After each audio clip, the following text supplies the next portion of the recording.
अस्सलाम वालेकुम biology 9 chapter number 4 cells and tissue lecture number 3 part 2। आज का जो हमारा टॉपिक है वो है लेक्चर नंबर 3 का पार्ट 2।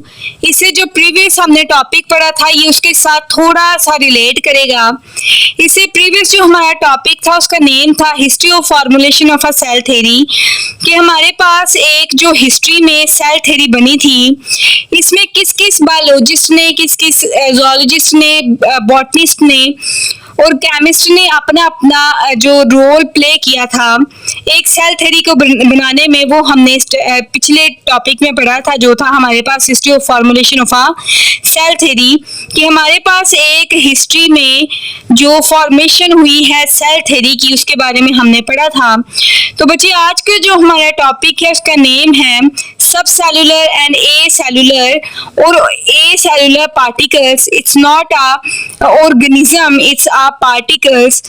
बेटे हमारे पास जो भी ऐसी साइंटिफिकली जो टर्म्स हैं जिसके साथ ए लग जाता है ना उसका मतलब होता है नॉट, या तो इधर अब हमारे पास जो वर्ड है वो है ए सेलुलर, या तो हमारे पास इस पार्टिकल में सेल नहीं होंगे या तो फिर सेल से हमारे पास छोटी चीज इसमें इन्वॉल्व होगी।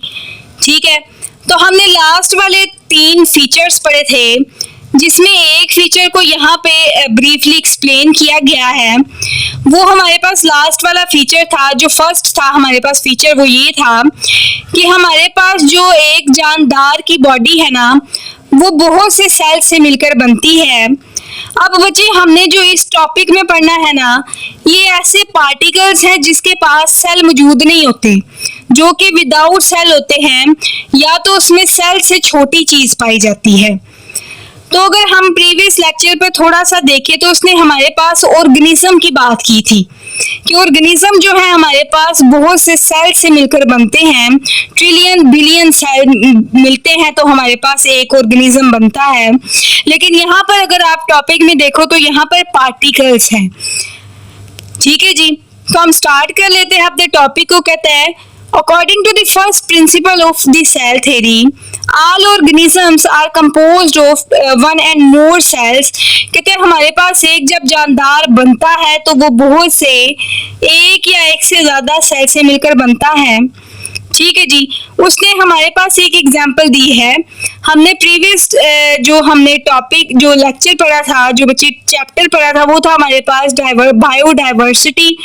तो उसमें हमने पढ़ा था कि जो वायरस है वो बॉर्डर लाइन है हमारे पास सेलुलर और ए सेलुलर की। ठीक है जी, जिसके अंदर सेल भी पाए जाते हैं और सेल नहीं भी पाए जाते।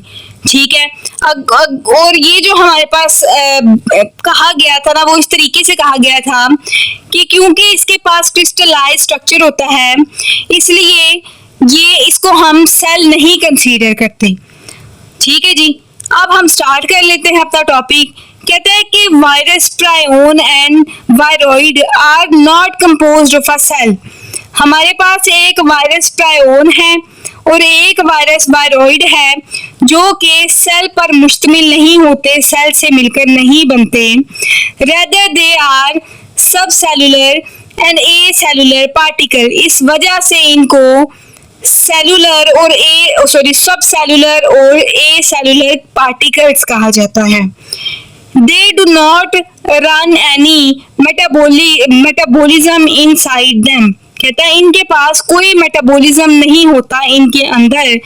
बेटे मेटाबॉलिज्म हमारे पास एक ऐसा प्रोसेस है जिसमें छोटे छोटे पार्टिकल्स मिलकर बड़ा मॉलिक्यूल बनाते हैं और फिर बड़े मॉलिक्यूल को तोड़कर छोटे छोटे पार्टिकल्स में कन्वर्ट किया जाता है। तो ऐसे कोई भी रिएक्शन हमारे पास वायरस में नहीं होते क्योंकि ये हमारे पास सब सेलुलर और ए सेलुलर पार्टिकल्स हैं।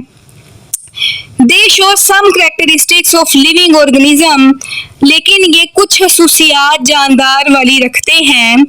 कैसे रखते हैं? जब ये किसी भी वायरस जब किसी भी बॉडी में जाता है तो सबसे पहले ये 2 काम करता है। वो क्या काम करता है कि सबसे पहले ये अपने नंबर को इंक्रीज करता है और ट्रांसमिट करता है अपने करैक्टर। फॉर एग्जाम्पल इससे कोई बीमारी फैलानी है ना तो ये एक जानदार से दूसरे जानदार में ट्रांसमिट कर देगा। ठीक है, और वो फिर आगे फर्दर बीमारियों को आगे फैलाते जाएंगे। ठीक है जी, they can increase in number and can transmit their characters to next generation. ठीक है, we know that such acellular particles are not classified. इस वजह से acellular particles को क्लासिफाई नहीं किया गया था 5 किंगडम क्लासिफिकेशन में. In any of the 5 kingdoms of organism, बच्चे अगर हम बात करें ना तो 5 किंगडम क्लासिफिकेशन सिस्टम हमारे पास ऐसा सिस्टम था जो कि एडवांस था. उसमें तमाम दुनिया के जानदारों को 5 बड़े ग्रुप्स में डिवाइड किया गया था, लेकिन एक वायरस था जिसको किसी भी ग्रुप में डिवाइड या एडजस्ट नहीं किया गया था. क्यों नहीं किया गया था? क्योंकि ये छोटा पार्टिकल था और ये एसेलुलर था, जिसकी वजह से इसको किसी भी किंगडम में जगह नहीं दी गई थी.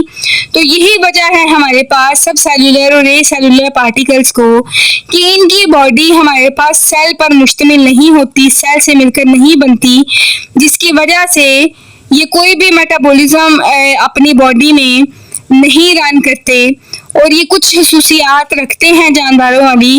वो कौन सी है कि ये अपने तादाद को बढ़ाते हैं एक होस्ट की बॉडी में और ट्रांसमिट करते हैं बीमारियों को, करैक्टर्स को एक से दूसरी जनरेशन में. और इस वजह से ही इनको 5 किंगडम क्लासिफिकेशन में क्लासिफाई नहीं किया गया था. तो ये था हमारा लेक्चर नंबर 3 पार्ट 2, जिसमें आपने सब सेलुलर और एसेलुलर पार्टिकल्स के बारे में पढ़ा था.